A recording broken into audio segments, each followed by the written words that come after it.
Hoy vais a constatar ante vuestros seres queridos que os habéis encontrado el uno al otro y que os comprometéis para el resto de vuestros días pasarlos juntos y construir una vida y un proyecto en común.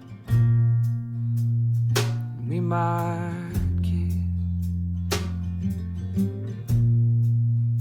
We are alone.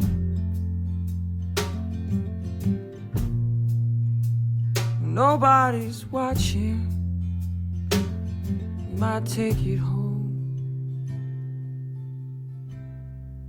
So why'd you fill my sorrow with the words you borrow from the only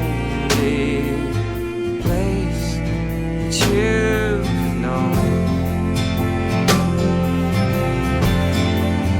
And why'd you say hallelujah if it means nothing to ya?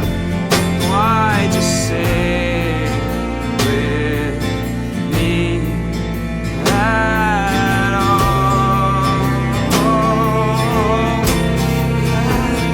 Why'd you sing hallelujah if it means nothing to ya? Why'd you sing with me? El amor más hermoso es un salto al vacío sin red, es dejarse llevar, ser libre y tener la valentía de seguir sus pasos sin miedo a lo que pueda pasar. Y de repente se te cruza alguien en la vida que ni esperabas ni podías imaginar que llegase a representar tanto en tu vida. Y miras atrás y no lo cambiarías por nada en el mundo, porque resulta que sois perfectos el uno para el otro.